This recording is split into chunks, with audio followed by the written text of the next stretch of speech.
اعوذ باللہ من الشیطان الرجیم بسم اللہ الرحمن الرحیم۔ ایک شخص جناب حضرت امام زین العابدین علیہ السلام کے پاس آیا، اللہم صلی اللہ محمد وعلی محمد۔ اس نے کہا، مولا آپ نے اتنا لمبا سفر کیا کربلا سے لے کر شام تک، آپ کوئی ایسی داستان ہمیں سنائیں جو آپ کو بہت زیادہ صدمہ ہوا ہو، جس پہ آپ پریشان زیادہ ہوئے ہوں، وہ داستان ہمیں سنائیں۔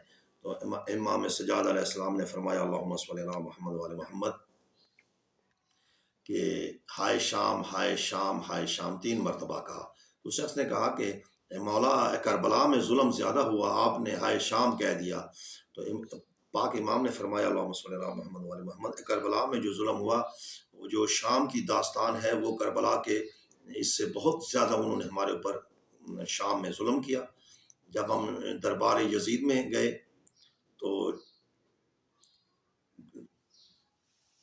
9 گھنٹے میں میری پھوپھی اماں دربار شام میں کھڑی رہی۔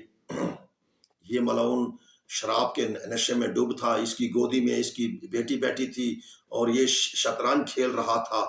جب اس نے شطرنج کھیلا تو شطرنج کے جو بورڈ تھا اس کے نیچے جو ہے نا، اس نے میرے بابا حسین بادشاہ کا سر رکھا ہوا تھا، اور اس نے جب شطرنج کھیل لیا اور اس کے بعد کہتا ہے کہ نعوذ باللہ، کدھر ہے باغی حسین کی بہن، اللہم صلی اللہ۔ تو وہ جب اس نے یہ فکرہ بولا تو میں نے کہا، میرا مالک خالق مجھے یہاں موت ہی دے دے، یہ ملعون ہمیں کیا کہہ رہا ہے، ہم وقت کے امام ہیں اور یہ کیسی بات کر رہا ہے۔ اور میری پھوپھی اماں کو کبھی اپنے بابا علی نے بھی، اللہم صلی اللہ محمد وعلی محمد، اپنے گھر میں چلتے ہوئے نہیں دیکھا تھا۔ آج میری پھوپھی اماں اس کے دربار میں کھڑی ہے، تو یہ وقت میرے اوپر بہت ہی ناگوار گزرا تھا، یہ میری برداشت سے باہر تھا۔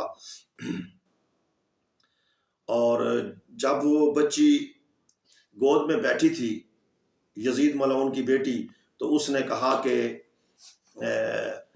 وہ یہ چھوٹی بچی سامنے کھڑی ہے آخر پہ، وہ کون ہے؟ تو یزید ملعون نے کہا، وہ قیدن ہے۔ اور اس نے کہا، میں اس سے ملنا چاہتی ہوں۔ اس نے کہا، ان سے نہ مل۔ تو وہ بچی نے تکرار کیا یزید ملعون سے اور اس کو مجبور کیا۔ تو یزید نے کہا، اچھا جا مل، لیکن ان کی بڑی بیویوں سے نہیں ملنا، تو صرف چھوٹی بیوی سے مل کے آ جا۔ تو یہ بچی جب شاہانہ اس سے اتری، اپنے تخت سے اتری، باپ کی گود سے اتری، تو حضرت امام زین العابدین علیہ السلام اس بچی کو دیکھ رہے تھے کہ، اور یہ بچی چلتی چلتی آئی تو بی بی پاک سکینۃ الحسین اللہم صلی اللہ محمد وعلی محمد کے پاس آئی، اور اس نے آ کے بی بی کے چہرے کو دیکھا تو بی بی نے چہرہ موڑ لیا، منہ موڑ لیا۔ پھر جب وہ اس طرف آئی تو بی بی نے چہرہ ادھر کر لیا، پھر اس نے ادھر دیکھا تو پھر بی بی نے اپنا چہرہ منہ موڑ لیا۔ وہ کہنے لگی کہ تو کس رئیس اعظم کی بیٹی ہے کہ اپنا چہرہ مجھ سے چھپاتی ہے؟ آ میری سہیلی بن جا، آ میرے ساتھ کھیل، میں اپنے محل میں آپ کو لے جاتی ہوں، میں آپ کو اچھا لباس دیتی ہوں، قیمتی لباس دوں گی۔ تو سکینۃ الحسین اللہم صلی اللہ محمد وعلی محمد، بی بی پاک نے فرمایا، میں رئیس اعظم کی بیٹی ہوں، میں نواب کربلا کی بیٹی ہوں، میں مدینے والے حسین بادشاہ کی بیٹی ہوں۔ میرے بابا کے، وہ کہتی تھی کہ تیرا بابا کتنا نواب ہے؟ تو بی بی پاک نے فرمایا، میرے بابے کے جو کپڑے تھے، وہ پوشاک جو تھی، وہ عرش عظیم جنت سے آتی تھی، اور میرے بابے کا جو درزی تھا اس کا نام جبرائیل تھا۔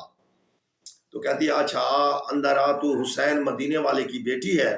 تو بی بی نے کہا، میں حسین مدینے والے کی بیٹی ہوں۔ اس نے کہا، میری ماں نے ایک جھولا بنایا ہے چھوٹا بچے کا، اور اس نے یہ منت مانی تھی کہ جب حضرت امام حسین علیہ السلام کو خداوند کریم بیٹا دے گا تو میں یہ جھولا اس بچے کے لیے پیش کروں گی۔ دوستو، میرے حق میں دعا کرنا۔ بشیر حسین، بلوچ، فیصل آباد، پاکستان۔